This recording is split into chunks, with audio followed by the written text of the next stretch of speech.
Alam mo yung mga pamahiin na sobrang kinakatakutan mo nung bata ka. Pero ngayon matanda ka na, mapaisip ka na lang kung bakit ka naniwala.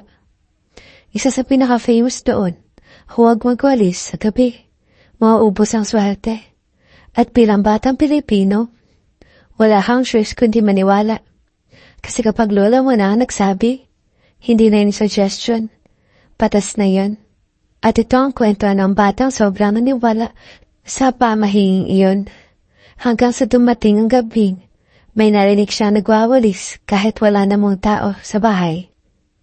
Noong taong 2007, sa maliit na baryo ng Bulacan, may batang nakatira roon na ang pangalan ay Junjun.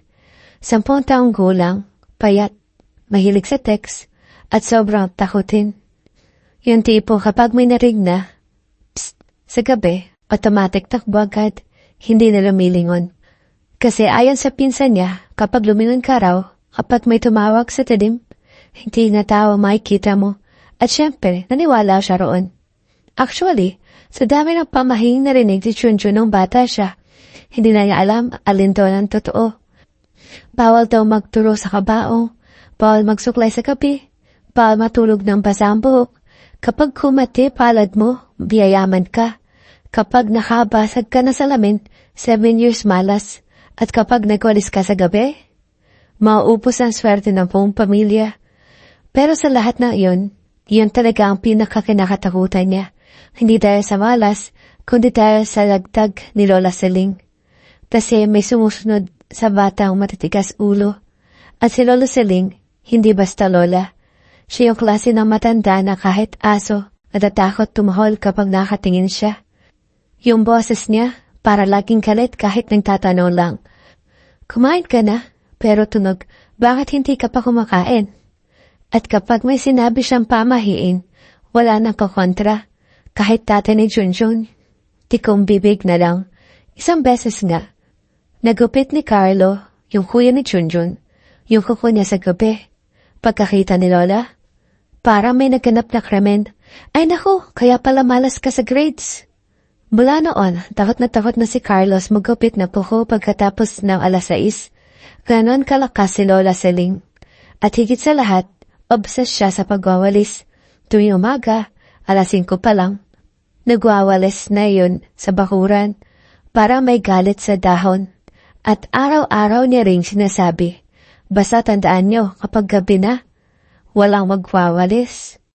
Wala nang tatanong kung bakit kasi honestly, ayaw din nalang malaman. Isang Sabado ng gabi, brown out sa buong barangay, mainit, balagkit, yung electric fan nila nakatikil at lahat ng tao sa labas ng bahay nagpapaypay. Yung nanay ni Junjun nakikipagkwentuhan sa kapitbahay. Yung tatay niya, umiinom ng malamig na coke. At si Carlo, nagpapanggap na hindi takot sa dilim. Pero obvious naman, kasi kada may dumadaang pusa, napapamura, habang si Junjun, tahimik lang. Nakaupo sa gilid, kasi kanina lang, may nabasag siyang plato. At galit pa rin nanay niya. Puro ka sa likod. Habang nagliligpit siya ng kalat, may mga kanin na natapon sa sahig. May basag na plato, may sabaw pa. At dahil busy lahat, biglang sumigaw nanay niya mula sa labas. John, pakisuyot nga dito. Nanigas siya, parang biglang bumaba temperatura ng paligid. Ma, bakit? Gabi na po.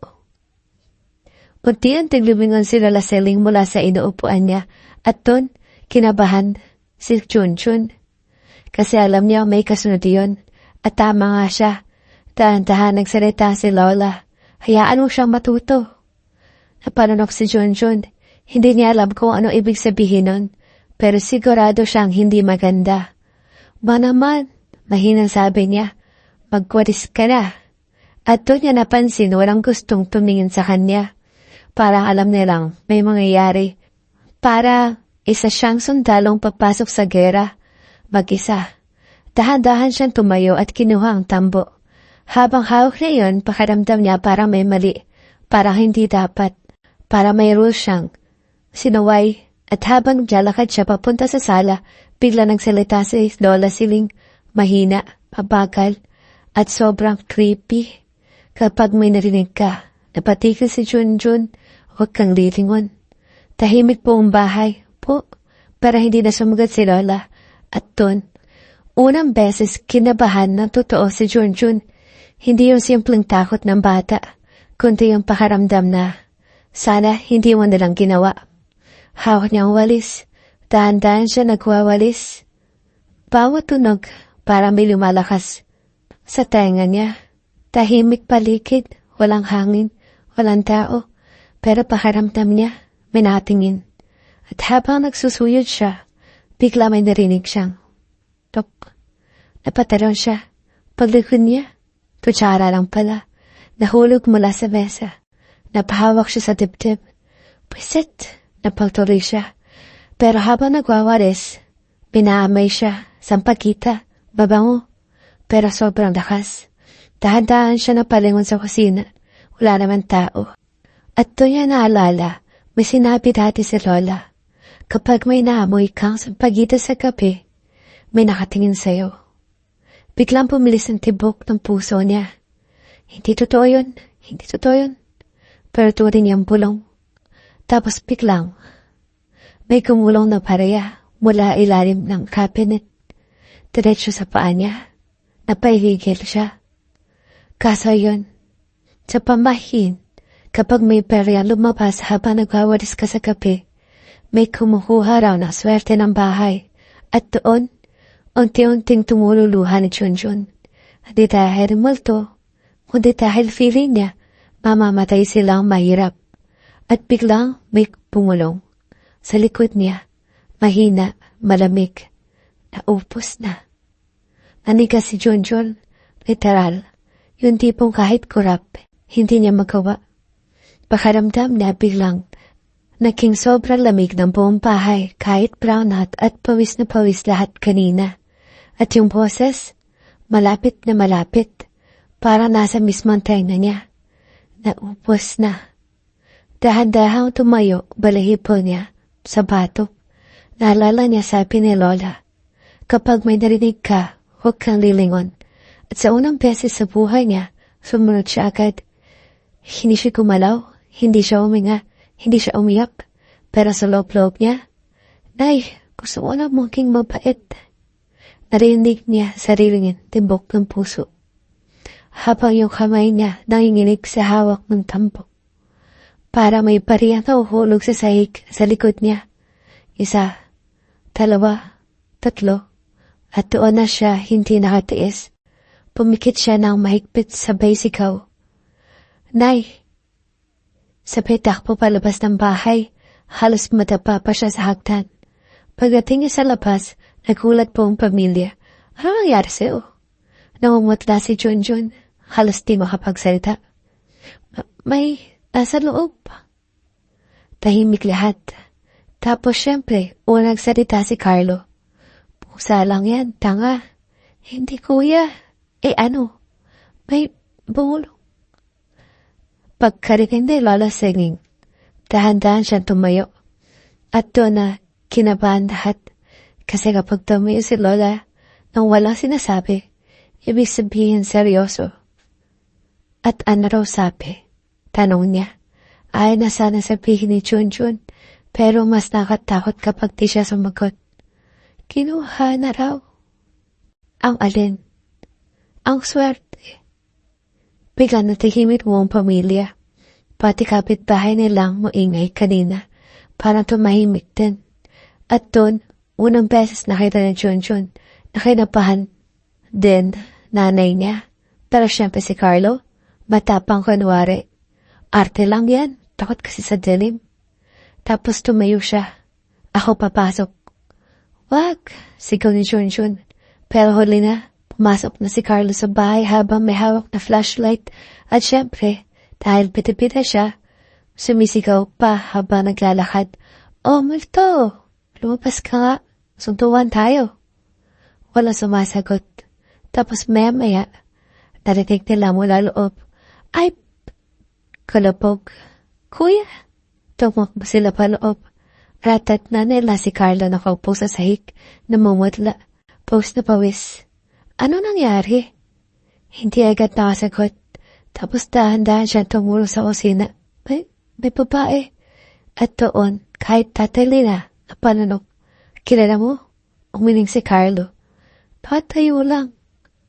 At anong sura? Tahimik muna siya. Tapos mahinang sabi, parang si Lola. Lumingon lahat kay Lola Siling. Pero si Lola, tahimik lang. Nakatingin sa sahig. Parang may iniisip. At mas lalong kinabahan si Junjun. Kasi usually kapag may supernatural topic, padaldal si Lola. Pero ngayon, tahimik siya. Masyadong tahimik. Kinagabihan, walang makatulog. Si Junjun katabi nanay niya. Si Carlo kunwari nasa sala kasi mainit. Pero alam ng lahat na takot din siya. At si Lola, gising pa rin. Nakatitig lang sa bintana. Habang tahimik buong bahay. Biglang may tumahol na aso sa labas. Sunod-sunod para may nakitang kakaiba. At syempre, automatic nagtago si Junjun sa kumot. Kasi universal fear iyon ng batang Pilipino kapag sabay-sabay tumahol aso sa gabi. May multo raw, o aswang, o lasing. Depende sa barangay. Tapos biglang, nalaki mata ni Junjun. Tunog yun ng walis. Dahan-dahan niyang ipinapa ang kumot. Tahimik ang paligid. Tapos narinig niya ulit. Para may nagwawalis sa labas ng bahay. At doon na siya tuluyan na iyak. Kuhang-kuha na tayo. Kinabukasan, sunod agad malas. Una, nawala ng signal TV nila. Pangalawa, napundi ilaw sa banyo. Pangatlo, nasunog sinaing. At pinakamalala yung tatay ni Junjun. Natapunan na mainit na kape sa sarili niya at sa pamilya nilang Pilipino. Kapag tatay na nagmumura sa umaga, sila na buong araw. Habang nag-aalmusal sila, biglang pumulong si Junjun kay Carlo. Kuya, piling mo ba inuubos talaga swerte natin? Sasagot sana si Carlo. Pero biglang naputol ang monoblock na inuupuan niya. Bumagsak siya paatras, tahimik buong bahay. Tapos, hindi kinaya ni Junjun. Humagulgol na siya. Ayoko na magwalis. At doon, unang natawa tatay nila. Malakas, yung halos mabilaukan. Yun lang pala iniiyakan mo. Kasi sabi na Lola, pamahiin lang yon. Dahan-dahang lumingon si Lola Siling. At paano mo nasabi? Biglang tumikaw bibig ng tatay nila. Kasi kahit siya, takot din kay Lola. Bandang hapon tumating barkada ni Junjun, sina Makmak, Pau at si Lenden, na lagi may baong candy, pero hindi namimigay. Kinuwento ni Junjun lahat, mula sa pulong hanggang sa babaeng nakita raw ni Carlo. Tahimik sila. Tapos una nagsalita si Makmak, Pare, cursed ka na. Wag kang tanga, sabi ni Lenden. Bakit may nagwawalis? Kasi honestly, lahat sila naniwala rin. Ganong kalakas pa mahiin noon. Hindi mo kailangang may proof. Kapag creepy yung kwento, automatic totoo. At doon, nagkaroon ng walang kwentang desisyon ang 4 na bata. Imbestigahan natin. Tapos dahan-dahang ngumiti si Pau. Parang ghost hunters? Oo, excited agad sila. Kasi noong panahon na yun, wala pang TikTok. Wala pang masyadong cellphone. Kapag bored mga bata, either maglalaro o maghaharap ng multo. At syempre, pinili nila yung mas delikado. Pagsapit na 11:00 ng gabi, lihim sila lumabas ng bahay. Hitala silang isang flashlight, 2 tirador, 3 candy at rosaryo. Hindi nila alam bakit may candy, pero feeling nila importante. Habang naglalakad sila sa madilim na kalsada, kunwari matapang lahat, pero bawat tahol ng aso, sabay-sabay napaparalon. Bawat galon ng dahon, halos maihi sila. At habang pupunta sila sa likod ng bahay nila, biglang huminto si Makmak. Pare? Namoy mo? Tapos unti-unti lumakas amay ng sampagita at doon, dahan-dahan namutla si Junjun. Kasi sa dilim, may narinig silang lahat. Para may nagwawalis. Sa likod mismo nila, walang kumalaw, Walang huminga. Yung 4 na bata, parang sabay-sabay nag-freeze. Habang yung tunog, palapit ng palapit.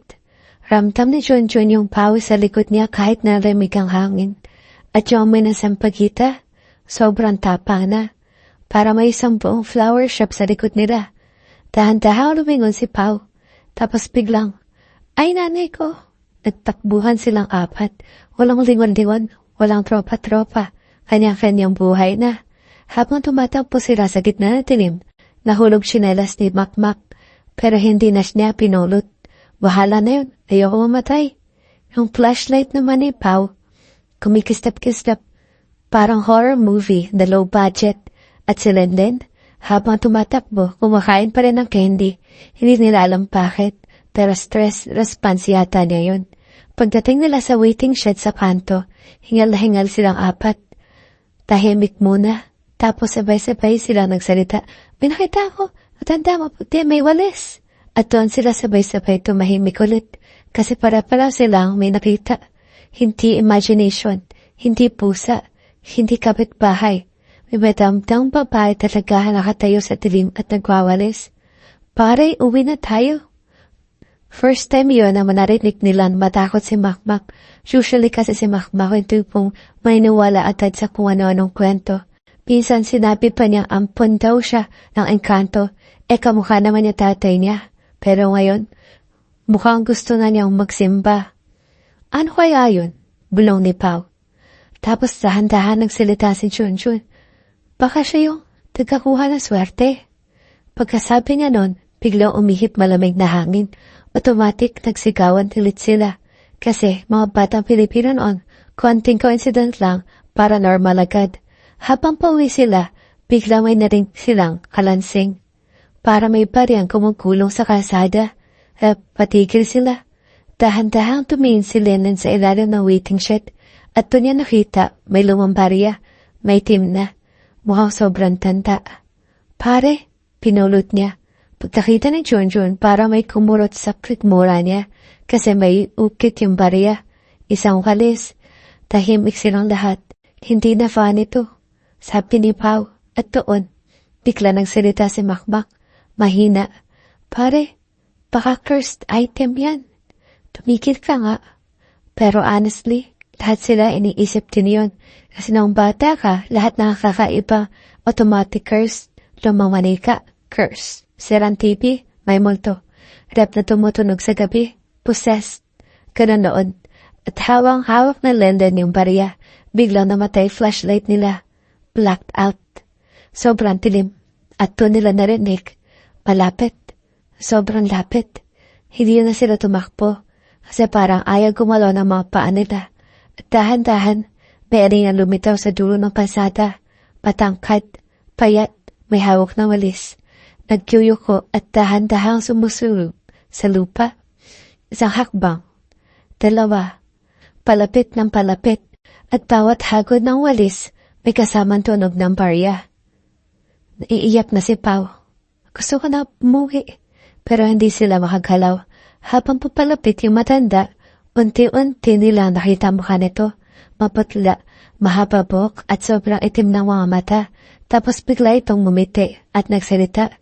May natira pa. Bigla nagtubuhan ulit sila. As in wala ng strategy. Wala ng dignity. Yung takbo ni Junjun, parang bagong pangalap na giraffe. Yung kay Makmak naman, parang nanakawan ng kaluluwa. Habang si Lenden, kahit tumatakbo, hawak pa rin candy niya. Hindi niya pinipitawan. Priorities. Pagdating ni Junjun sa bahay, diretso siya sa kwarto ni Lola Seling. Lola, nagising matanda. Ano? Totoo siya. Ano na naman? Yung nagwawalis. Humihinga si Junjun habang kinukwento lahat. Yung matanda, yung barya, yung mata, yung ngiti. At habang sasalita siya, unti-unti naging seryoso mukha ni Lola hanggang sa matapos siya. Tapos dahan-dahan sinabi ni Lola, ipakita mo yung barya. Napatigil si Junjun. Kailan din po tumayo si Lola. At doon, unang beses nakita ni Junjun na mukhang natatakot din Lola niya. Hindi yung normal na takot, kundi yung takot ng taong parang may naalala. At bakit? Tanong ni Junjun, tahimik si Lola. Tapos bumuntong hininga. At dahil may mga bagay na hindi dapat kinakalaw, at doon, talo pa lumala takot ni Junjun. Kasi kapag fake magsalita matatanda, automatic mas nakakatakot. Kinabukasan, hindi pumasok sa school si Linlin. May lagnat daw. At ayon sa nanay niya, ulit daw nagsasalita habang tulog, may natira pa. Pagkarinig nun ni Junjun, halos simatayin siya. Pero hindi pa doon natatapos kasi bandang hapon, may isa pang nangyari. Yung nawawalang sinelas ni Makmak, bumalik. Pero nasa bubong na ng bahay nila at may putik na parang galing sementeryo. Tahimik po ang tropa. Tapos dahan-dahan nagsalita si Pao. Pare, feeling ko tayo na susunod. Pagkatapos noon, ayaw nang lumabas na tropa nila as inuwala. Yung dating gala hanggang alas 10, biglang mga responsibleng bata. Pagdating na alas 5, nasa bahay na. Kasi iba talaga epekto ng paranormal trauma sa batang Pilipino. Lalo na kapag collective experience, hindi na pwedeng imagination lang. Kasi apat silang takot at ang masama, pare-pareho sila nang nakita.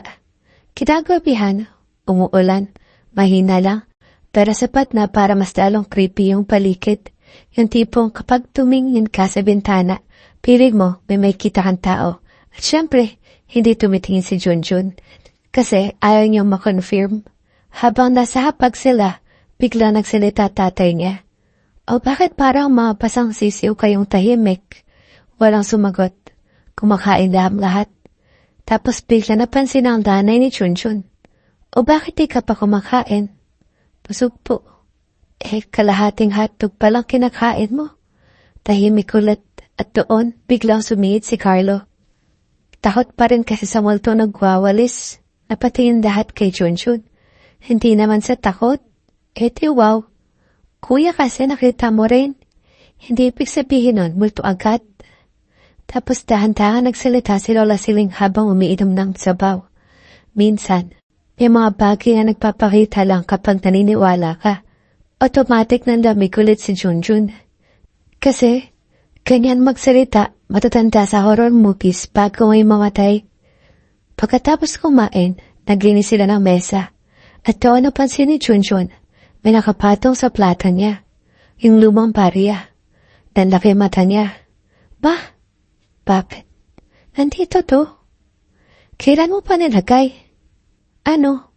Yung barya? Lumingon nanay niya. Nako, Junjun, wala naman dyan. Napatigil siya. Ha? Pagtingin niya ulit, wala na. Napatayo siya agad. Kanina nandito? Anak, kaka-horror mo yan. Pero hindi, sigurado siya. Nandun yung barya. At doon, unang beses niyang naisip, baka sinusundan talaga siya. Noong gabing yun, hindi siya nakatulog. Umuulan pa rin. At kada kidlat, sumisilip liwanag sa bintana. Habang nakahiga siya, palit-ulit na iniisip yung sinabi ni Lola. May mga bagay na nagpapakita lang kapag naniniwala ka. Meaning po pa, kapag di ako naniwala, mawawala siya? Walang sumagot. Kasi siyempre, utak lang niya kausap niya. Pero habang iniisip niya yun, may narinig siyang kalansing. Mula sa ilalim ng kama, napatigil siya. Hindi kumalaw. Parang kumukulong na barya. Dahan-dahan niyang hinila kumot pataas. Kasi universal defense mechanism yun ng batang Pilipino. Kapag may multo, takpan sarili ng kumot para may force field at habang nanginginig siya, biglang may tumunog. Para may nagwawalis sa ilalim ng kama niya. At doon siya napaiyak. Kuha niya na PlayStation ni Kuya, wag lang ako. Maya-maya, dahan-dahan ang narinig. May pumupulong. Mahina. Kaskas ang boses. May natira pa. Nanigas siya. At doon na-realize, yung tunog ng walis, hindi na nasa ilalim ng kama. Nasa tabi na niya. Dahan-dahan niya nilingon kilit na higaan. At doon niya nakita, may kamay. Maputla, payat, may hawak na walis tambo. Nanginginig buong katawan na Junjun. Gusto niya sumigaw, pero walang lumalabas na boses. Habang dahan-dahan umaakyat yung kamay, palapit na palapit sa mukha niya. At biglang, kidlat. Pagliwanag ng kwarto, wala na. Tahimik, umuulan na lang. At si Junjun, halos himatayin sa takot. Kinabukasan, Mukha siyang zombie. Namumutla, may eye bags at ayaw bumaba ng kama. Oh, ano na naman problema mo? Tanong ni Carlo. May kamay. Ano? Sa ilalim ng kama. Tahimik muna si Carlo, tapos tumawa ng malakas. Nakakairita. Hot ka lang kasi. Totoong ha? Sige nga, tingnan natin. At syempre, bilang kuya na walang survival instinct, tumapa siya para silipin ilalim ng kama. Tapos maya-maya, ano yan? Bumungga ulo niya sa kama sabay atras. Napatili si Junjun. Ano, nakita mo? Tahimik si Carlo, namumutla, at dahan-dahan tumuro sa ilalim. May walis. Namilog mata ni Junjun. Dahan-dahan silang yumuko pareho, at doon nila nakita ni lumang walis tampunga, maitim, luma, basag-basag na, at may nakasingit sa pagitan ng tingting, yung lumang pareya. Tahimik sila pareho, tapos bigla sumigaw si Carlo, Lola! Tumating si Lola Siling. Pagkakita niya sa walis, para nawalan siya ng kulay, at unang beses nakita nilang gumawa siya ng sign of the cross. Tahimik buong kwarto. Lola, ano yan? Hindi kat sumagat si Lola. Tititikan lang niya yung walis, para may naalala siyang masamang bagay. Tapos dahan-dahan siya umupo. Dahil oras na para malaman niyo. Tahimik lahat. Hindi lahat ng pamahiin, invento lang. Automatic kinabahan sa ulit si Junjun. Yung iba, ginawa para may maiwasan. Maiwasan po. Tapos may hinasagot ni Lola, yung mga bagay na gumagala kapag gabi. At doon, biglang bumukas mag-isa yung bintana, sabay patay na ilaw. At mula sa sala, may narinig silang tunog, para may ibang tao nagwawali sa loob ng bahay. Walang gumalaw, walang nagsalita. Yung tunog ng walis, sobrang linaw, parang dahan-dahan nagsusuyod ng sahig. Sa sala, habang patay lahat ng ilaw, at sa bawat hagod, may kasamang kalansing. Para may nalalaglag na bariya. Naramdaman ni Junjun, nanginginig na tuhod niya. Si Carlo naman, first time mawala ng yapang. Tahimik lang. Kasi iba talaga kapag ikaw na mismo nakarinig. At si Lola Siling, nakatayo lang, nakatitig sa pinto, para hinihintay may pumasok. Dahan-dahan siya nagsalita, huwag kayong lalabas. Bakit po? Pulong ni Junjun. Hindi siya sumagot, nag-sign of the cross lang siya. Tapos dahan-dahan siya naglakad palabas ng kwarto. Lola! Pero hindi na lumingon si Lola. At doon, first time naisip ni Junjun, baka hindi talaga siping pamahiing to. Tahimik buong bahay, niglang sa ulan sa bubong, at yung tunog ng walis, palapit, para may ikot sa sala. Tapos, may kumatok sa pinto ng bahay, na laki mata nila magkapatid. Kilala niyo po ba yan? Pulong ni Carlo. Paano ko malalaman? Nandito lang ako. Sagot ni Junjun. Siyempre, imbis makatulong, nag-away pa silang pabulong habang sa labas may kumakatok pa rin. Mabagal, pantay. Parang alam nung nasa labas na natatakot sila at doon nila narinig si Lola mula sa sala. Umalis ka na. Tapos may sumagot, boses babae, mahina, matanda. May natira pa. At natuloy ang napaiyak si Junjun. Kasi iyan yung parehong boses na narinig niya noong nagwawali siya. Makalipas ilang segundo, biglang tahimik lahat. Walang katok, walang walis, walang boses. Tahimik. Masyadong tahimik. At minsan sa horror, mas nakatakot yung walang tunog. Dahan-dahang sumilip si Carlo sa pinto ng kwarto. Madilim sala, walang tao. Lola, walang sumagot. Lo, at biglang, may tumuntong sa sahig sa sala. Parang may naglalakad dahan-dahan paakyat sa hagdan. Isang hakbang. Isa pa. Palapit sa kwarto nila. Nagyakap pa na silang magkapatid. Kuya, ayoko na. Ako rin. At doon nila na-realize, pareho pala silang duwag. Habang palapit ng palapit yapak, bigla may narinig silang pulong sa tapat ng pinto. Nasaan ang natira? Tahimik. Hindi sila huminga. At dahan-dahan, May aninong lumitaw sa ilalim ng pinto, parang paa. May hawak na walis, at unti-unting kumakalaw papasok. Naiyak na si Junjun habang si Carlo hawak rosaryo na parang grenade. Tapos biglang, puwisit na pusa yan. Biglang bumukas ilaw, napatalan silang dalawa at nakita ni Lola may hawak at tsinelas habang may pusang tumatakbo palabas ng bahay. Sobrang tahimik. Tapos biglang sumikaw si Carlo. Lola naman eh. At dun unang tumawa si Lola buong gabi. Yung tipong alam mong pinagtitripan lang kayo. Pero si Junjun hindi matawa kasi may napansin siya. Yung sahig sa sala, may mga marka ng walis. Basa, parang bagong suyod. At sa gitna noon may mga barya. Hindi isa, kundi dalawa, kundi sobrang dami. Iba-ibang klase. May bago, may luma, may sobrang itim na. Parang galing pa sa panahon ng hapon. Napatigil si Lola at doon na walang ngiti niya. Huwag niyong kakalawin. Ano po yan? Tanong ni Carlo. Tahimik si Lola. Tapos dahan-dahan siya lumuhod. Pinulot niya isang barya at pagtingin niya rito, nalaki mata niya. Kailan pa ito? Bakit po? Tapos mahina sabi ni Lola, pag-aari ito ng kapatid ko.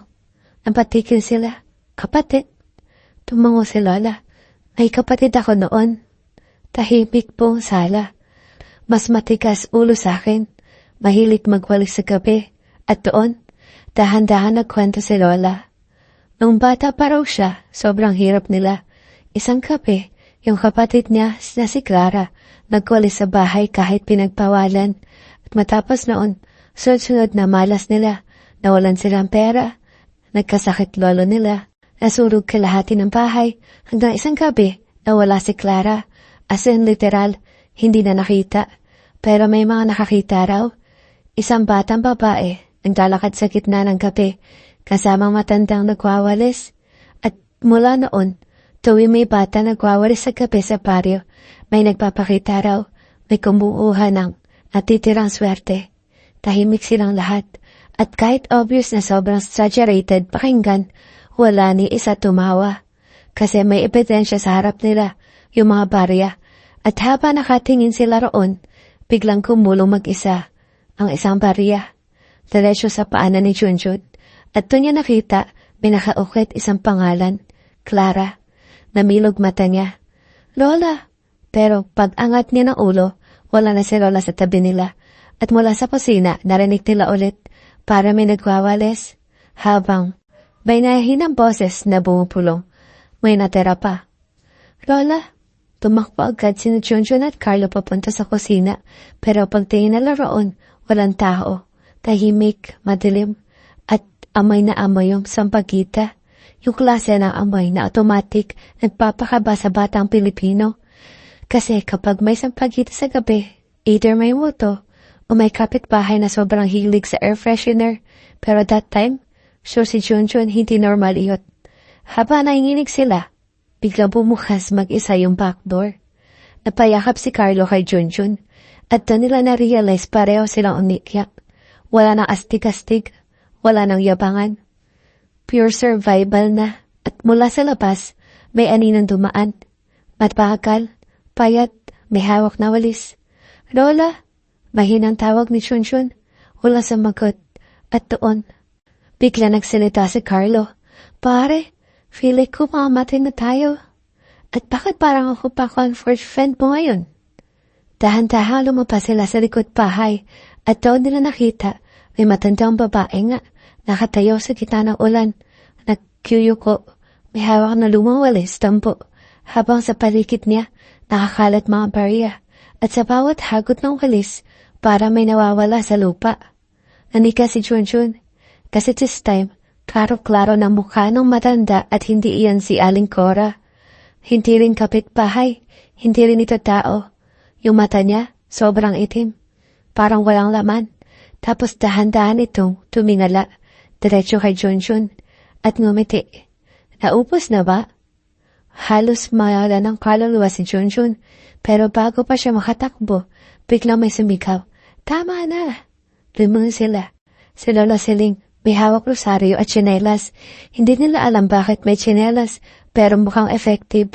Lumapit si Lola sa matanda. At bakit ka pumalik? Tahimik yung babae. Ngumiti lang. Tapos dahan-dahang tumuro kay Junjun. May natira pa. At dun, bigla sinampal ni Lola ng tsinelas yung walis. Tahimik, sobrang tahimik, pati ulan. Parang tumigil saglit. At sa unang pagkakataon, napasigaw si Carlo. Lola, may combat piece pala to. Biglang umihip malakas hangin. Nagsiliparan dahon. Yung mga barya sa lupa, kumagalaw mag-isa. At si Junjun, halos himatayan na habang nakakapit kay Carlo. Habang si Lola, nakikipagtitikan sa matanda. Tapos dahan-dahan nagsalita si Lola. Hindi na bata ang kukunin mo. At doon, biglang umiti yung matanda. Nakakatakot. Yung tipong parang hindi tao marunong umiti. Tapos sumagot siya, hindi ako kumukuha. Napatigil si Lola. Sila ang nagpipikay. At biglang, kitlat, pagtiwanag ng paligid, wala na yung matanda. Ulan na ng ulit at si Lola, nakatayo lang, humihingal, habang sila Junjun, literal na lutong-luto na utak sa takot. Pagbalik nila sa loob, wala nagsasalita. Pati tatay nila tahimik na rin, kasi nakita rin niya. At kapag pati tatay mong ayaw maniwala sa multo, at tahimik, ibig sabihin, certified paranormal na. Umupo si Lola. Tapos tinignan si Junjun. At ngayon, alam mo na bakit bawal magwalis sa gabi. Napalunok siya. Sa totoo po talaga. Tahimik muna si Lola. Tapos, biglang tumawa. Tahimik lahat. Ha? Tumatawa si Lola as in hagalpak. Lola, sabi ni Carlo. At dun sila mas natakot. Kasi baka naposes na. Pero pinanasan lang ni Lola kuruhan niya kakatawa. Ay nako kayong mga bata kayo. Po, hindi multo yun. Ha? Ano po yung nakita namin? Huminga malalim si Lola. Tapos lumiti. Si Aling Pepang. Tahimik ulit. Sino po Aling Pepang? Yung kapitbahay natin sa kabilang purok. Napatigil sila. Kasi tuwing gabi, namumulot siya ng barya sa daan. Ano? At nagwawalis siya kasi ayaw niya may nakakalat na dahon. Sobrang tahimik. Bakit po itim mata niya? May katarak. Yung boses? Paus. Yung pagkawala? Umuuwi. Nakatulala silang lahat. Parang biglang nag-crush utak nila. At yung kay Clara? Sigaw ni Junjun. Tahimik si Lola. Tapos napangiti. Tumakas kasama boyfriend. Tahimik kilit. As in dead silence. Tapos unti-unting napamura si Carlo. Puwisit. At doon, isa-isa natawa lahat. Yung tatay nila halos mahulog sa upuan. Yung nanay nila hindi makahinga kakatawa. Habang si Junjun nakatulala pa rin. Kami, 3 araw, di nakatulog. At nagtala pa kami rosaryo, sigaw ni Pau, nakararating lang. At Kenty, tagtag ni Lenlen, at iniwan ko tsinelas ko, sigaw ni Makmak. Halos mapaliw sila kakatawa, at doon nila na-realize ang dami talaga nilang pinaniwalaan noong bata, na ngayong matanda na sila. Sobrang absurd pala, pero habang nagtatawanan sila, bigla natahimik si Lola, nakatitig sa sahig. Pero, napatigil silang lahat. May isang bagay lang na totoo. Nalamig ulit si Junjun. Kahit joke lang, karamihan ng pamahiin. Tahimik. Huwag pa rin kayo magwawalis sa gabi. Bakit naman po? Dahan-dahang tumingin si Lola sa ilalim ng mesa at mahinang salita. Kasi baka pati parang nalaglag, may tapon nyo. Tahimik. Tapos sabay-sabay sila na pamura. Yun lang pala. At doon, nagtapos ang pinaka-traumatizing at pinaka-katawa-tawang paranormal experience ng batang si Junjun. Pero hanggang ngayon, kahit matanda na siya. Kapag may hawak siyang walis sa gabi, automatic niya ibababa. Hindi dahil naniniwala pa rin siya, kundi dahil baka may biglang bumulong. May natira pa. At honestly, ayaw na niyang i-risk.